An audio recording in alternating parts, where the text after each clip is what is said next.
is Charlie's World. 안녕하세요, 찰리브라입니다. 일요일 아침 인사드릴게요. 지금 이제 시장 상황이 아마 여러분들이 아마 똑같이 다 느끼시겠지만 이더리움하고 이오스 그리고 보면은 스텔라 루멘, 리플도 그렇고 갈 듯 말 듯 하다가 안 가고 막 이런 모습이 보이잖아요. 근데 제가 어저께 영상에서 이제 어저께 저녁에 올린 영상에서 말씀드렸다시피 에너지가 엄청나게 지금 쌓여있는 상황이기 때문에 이 상황에서 지금 사토시가로 되게 많이 까져 있어요. 그래서 저는 지금 이 퍼즐을 마치고 이 그림을 그리는 그림자 금융세력이란 그런 사람들도 상식적인 선에서 저는 이 시세 조정을 할 거라고 생각을 하는데, 지금 이제 현재의 장세는 사실 보면은 시총 되게 낮은 코인들 있죠. 지금은 꼬맹이 코인들, 그런 어떤 그 파티 위주가 된다면, 제가 보는 관점에서는 이제 뭐 이게 언제부터라고 딱 말씀 못 드리지만 다가오는 이제 다음 턴이죠. 넥스트 턴. 그러니까 지금 시총 낮은 꼬맹이 코인들 말고 다음 턴에서는 이제 BTC, 그리고 이더리움, XRP, 비트코인 캐시, 이오스, XLM, 그리고 제가 말씀 안 드린 코인 중에 시총 상위권 위주의 코인들 있죠. 그런 코인들이 BTC가 아마 우상향 쪽으로 가면서 커플링 장세로 그런 지금 코인들을 전체적으로 이끌고 올라가지 않을까. 근데 만약에 그렇게 된다면 지금 어떻게 보면 펌핑을 많이 하고 있는 지금 시총 꼬맹이 코인들 있죠. 그 코인들 같은 경우는 조금 많이 까질 수도 있다 라고 생각을 하거든요. 이거는 이제 제가 방송을 하는 의미는 개인적인 어떤 그런 의견에 관해서 어필을 하기 위해서 방송을 하는 거지, 제가 말씀드리는 거를 100% 따라라고 제가 말씀드리는 건 분명히 아니에요. 여러분들이 그림을 그리시는데 어느 정도 그래도 조금이라도 보조적인 어떤 그 지표로서 작용하기를 바라는 마음에서 제가 이 방송을 하는 거기 때문에. 자, 그래서 지금 보면은 비트코인 기준으로 해서 계속해서 3번의 지금 저항 구간을 맞았는데, 이번에도 이제 지금 3번째 저항 구간에 거의 다 왔어요. 근데 여기서 만약에 이번에 만약에 진짜 하락을 한다면 7,300달러, 근데 만약에 고점을 찍어서 랠리를 다시 펼치면 9,000달러까지 열려있는 현재의 상황이거든요. 근데 많은 사람들이 아마 되게 피터 브레튼가? 그분도 아마 조금 전에 트윗에 그런 언급을 하셨는데, 지금 두 개 중에 하나다. 올라가든지 내려가든지 시총 높은 코인. 근데 저는 시총 높은 코인들 위주로 비트코인이 이제 대장으로 이끌면서 나머지 이제 시총 높은 코인들 위주로 커플링 장세로 이끌고 가지 않을까라는 생각을 해요. 예, 그래서 개인적인 생각을 한번 말씀드렸고, 곧 아마 그런 장이 곧 돌아올 거다 라고 생각을 하는 거고, 자, 첫 번째, 두 번째, 세 번째 저항까지 지금 거의 수렴하고 있는 와중인데, 여기서 이제 조정의 끝자락이 거의 다 왔다. 예, 그래서 내 자신이 만약에 여기서 떨어지겠다고 생각하시는 분들은 현금화를 많이 해두시면 될 것 같고, 저같이 이제 좀 올라갈 거라고 보는 사람 같은 경우는 그냥 홀딩하고 있는 전략이 제가 봤을 때는 조금 더 우세하지 않을까 라고 생각을 하는 거고, 비트코인 캐시 좀 말씀해달라고 이렇게 말씀하시는 분들이 있어서 제가 말씀드리는데, 자, 에너지가 쌓여있고 비트코인 캐시 되게 좋다고 제가 말씀드렸는데, 그럼에도 불구하고 좀 단기적인 견조한 하락세. 근데 이게 왜 그러냐면, 아마 여러분들이 뉴스를 아마 보셨겠지만 비트코인 캐시가 단기적 악재가 하나 등장했어요. 51% 어택. 그래서 뭐 중앙 집권화된 뭐 코인의 대표 사례다. 막 이런 식으로 막 코인데스크 이런 데서도 이런 거에 관해서 엄청 때리고 50이 어택 때문에 지금 문제가 생겼다. 이거는 탈중앙화 어떤 그런 정신에 위배된다. 뭐 여러 가지 어떤 이런저런 여러 가지 말과 이런 게 그런 게 되게 많은데, 제가 보는 관점에서는 이거는 단기적 악재일 뿐이지, 이번에 조정 장세가 제대로 마치면 다음번에는 60만 원을 그냥 훌쩍 뛰어넘는 60만 원을 터치할 수 있는 어떤 그런 장세가 펼쳐질지 않을까라고 생각을 하고, 자, 그리고 XLM도 지금 가만히 보면 되게 조용해. 스텔라 루멘도. 그러니까 리플도 조용해, 이더리움도 조용해, 그리고 이오스도 조용해, 스텔라 루멘도 조용해. 근데 시총 상위 높은 데 있는 코인들은 다 지금 조용해. 아니면 조금 까지고 있어. 점점 까지고 있거나 그래. 근데 중요한 건 저는 이제 올라갈 거라고 생각한다고 며칠 전부터 계속 말씀을 드렸죠. 그래서 스텔라 루멘도 차트적인 관점에 봤을 때 거의 수렴이 마지막 끝 하단까지 왔기 때문에 이번 주에 들어가지고, 비트코인이 만약에 우상향 쪽으로 계속해서 치고 올라가면, 커플링 장세로 스텔라 루멘도 같이 끌고 올라갈 확률이 높다고 생각을 하는 거고, 이오스도 뭐 이런저런 호재거리가 발표되고, 다음 주 초부터 호재거리가 있고, 말에도 호재거리가 있다. 그래서 뭐, 그렇긴 한데, 시세는 지금 현재 이래. 근데 시세가 일부러 저는 의도적으로 그들이 이렇게 만들어 놨다고 생각을 하는데, 뉴스에는 또 코인텔레그래프에는 또 이런 얘기가 나왔어요. 이오스사에서 지금 보면은 주도적인 세력들이 10% 정도의 바이백 했다. 자사주 매입을 했다. 자, 이들이 그러면 손해볼 장사를 하기 위해서 이 바이백을 했을까요? 저는 분명히 이득을 취하기 위해서 바이백을 지금 시점에서 했다고 생각을 하거든요. 그래서 뭐 그 시세 차익을 뭐 단기적으로 보지 않는 분들 같은 경우는 제가 봤을 때 그냥 뇌동매매 하지 마시고 좀 킵고잉 하시는 게, 그냥 홀딩 전략으로 계속해서 매진하시는 게 세력들의 농간, 어떤 시세 조작에서 좀 약간 벗어나는 게 아닐까. 그래서 홀딩 전략 하는 게 낫다고 판단하는 거고, 이거 보시면은 비트코인.com iOS 버전의 BCH 결제 앱을 출시했다. 안드로이드에 관한 앱도 출시를 했는데, 애플폰, 아이폰에 관한 것도 출시를 했다. 그래서 이게 보면은 상점들이 이를 통해 비트코인 캐시 결제가 가능하다는 설명이다. 그래서 해당 업체는 해당 어플리케이션의 안드로이드 버전을 출시한 바 있다. 범상용화가 점점 비트코인 캐시도 되고 있어요. 그래서 지금 시세가 단기적으로 견조한 우하향이라고 하더라도 흔들리지 마시고, 제가 봤을 때는 비트코인이 올라가면서 커플링 장세로 이끌고 갈 확률이 높다고 생각을 한다는 거 다시 한번 이제 어플에서 말씀드리고, 자, 이 뉴스도 보시면은 중산층이 두터워지나, 불평등 지표, 팔마 비율 1분기 대폭 개선. 중산층이 두터워진다고 지금 여기 기사에선 이런 얘기가 나오는데, 저는 이제 항상 역발상으로 해석한다고 제가 항상 말씀드리잖아요. 실제로 여러분들 아마 아실 거예요. 내가 중산층이라고 생각하는 사람 호주머니에 지금 현금이 두둑하신가요? 그 사람 대출 비율이 늘어나나요? 대출 비율이 줄어드나요?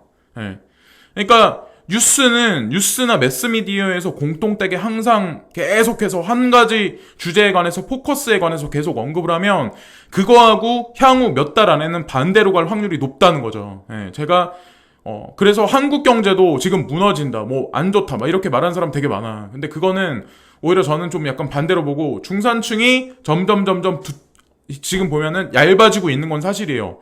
그러니까 이런 현상은 제가 개인적으로 보기에는, 저도 많은 나라를 돌아다니고 많은 나라에서 많은 사람들과 일도 해봤지만 다른 나라도 마찬가지예요. 있는 놈은 더 있어지고 없는 사람, 그러니까 내가 중산층이라고 생각하는 사람들도 점점 재산이 점점 줄어들고 있어요. 현재 지금 상태가.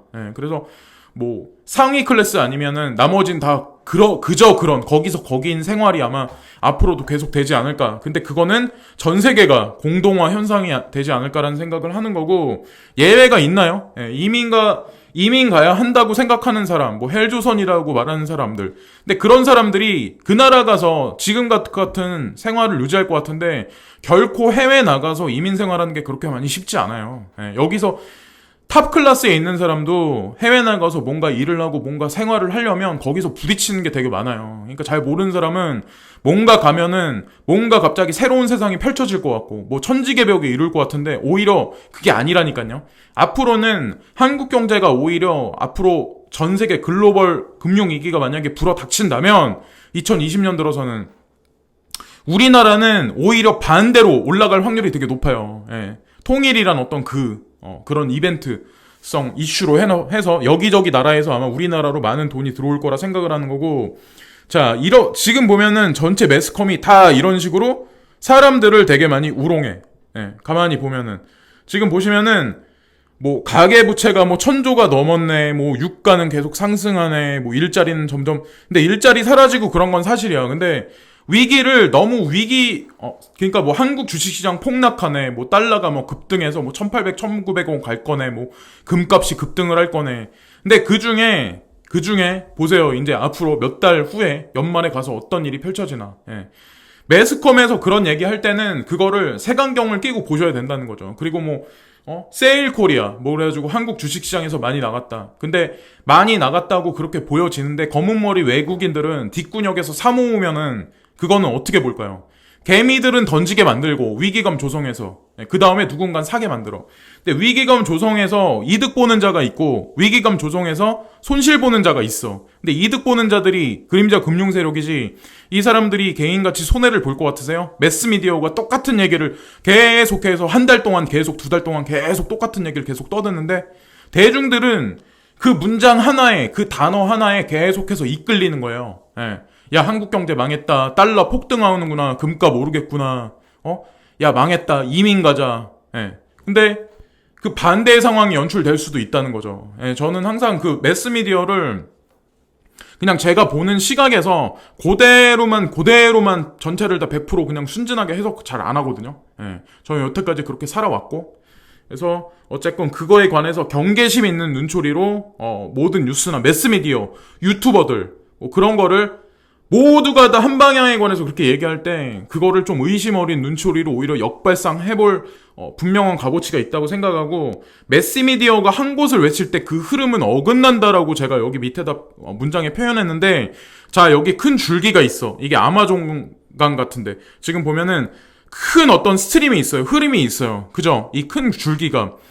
근데 우리 대중들은 시간이 없어. 많은 생각을 할 시간이 없어. 그래서 단적으로 보면 우리가 뉴스에 보는 거, 매스미디어, 유튜버들이 단적으로 막 떠드는 거 거기에 사람이 계속해서 어떤 얘기에 관해서 집중해서 계속 듣다 보면 거짓도 진실이 된다는 거죠. 예. 그러니까 무슨 뭐 뉴스에서도 무슨 어떤 뉴스가 나와. 뭐 예를 들어서 뭐 중국 망한대. 근데 저는 중국 옹호하자고 말씀드리는 게 아니라 대규모 그림자 금융 세력들이 이미 중국에 관해서 자본 투자를 작년, 재작년부터 이미 많이 했기 때문에 저는 그렇게 쉽사리 무너진다고 생각을 안 하는 거예요. 제가 이제 베이스에 깐 거는 사실 그런 것들이 되게 많이 있어요. 그러니까 여러분들이 접하시는 버크셔 해서웨이도 이제 그런 얘기를 하잖아요.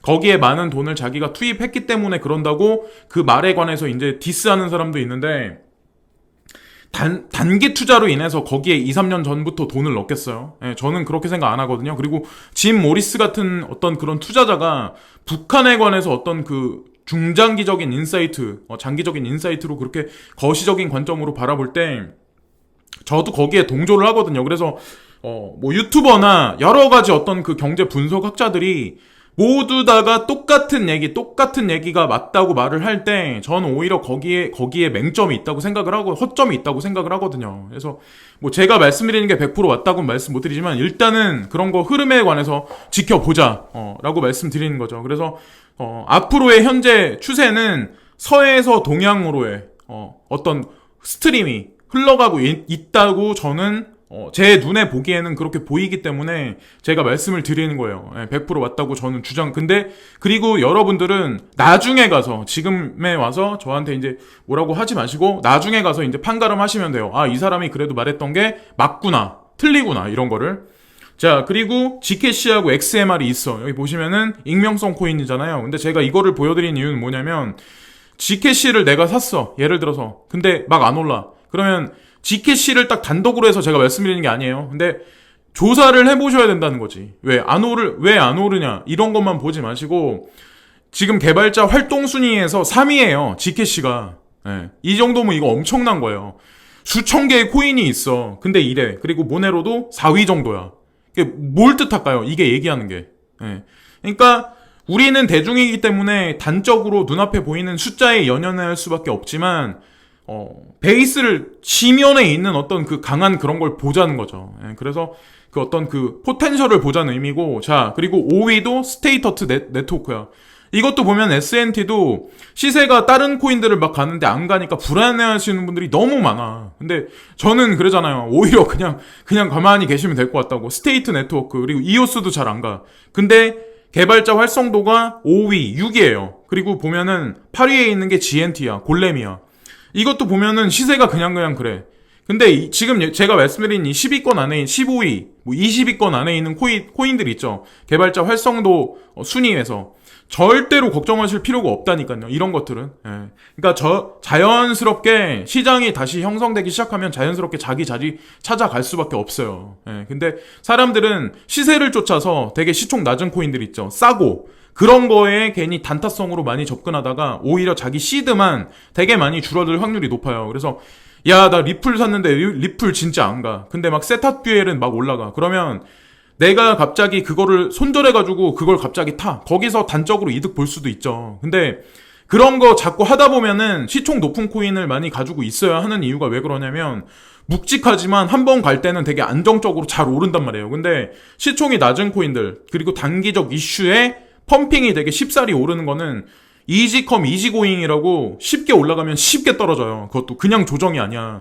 비트토렌트는 지금 보면은 1.46 막 이렇게 있긴 하지만 1.60에서 1.46에 있긴 하지만 업비트 기준에서 이게 쉽사리 폭락하려고 얘네들이 지금 그런 그림을 그린 게 아니에요. 결국에는 점진적으로 계속 조정 그리고 우상향 조정 우상향 하다가 계속해서 올려간단 말이에요. 그러니까 그런 코인들을 잘 구분해서 내가 투자하는 어떤 그런 눈을 키우는 거나 그런 측면으로 접근하는 것도 제가 보기에는 바람직하지 않을까라고 생각을 하는 거죠. 그래서 이번 주죠. 지금 뭐 비트코인도 흐름이 그냥 그래. 쏘쏘. 근데 시총 높은 코인들도 그래. 근데 저는 커플링 장세로 동화돼서 우상향 쪽으로 가지 않을까. 이더리움 그리고 비트코인 캐시, 리플, 스텔라 루멘, 이오스 뭐 이런 친구들 그 외에 시총 높은 코인들 하여튼 지켜보세요.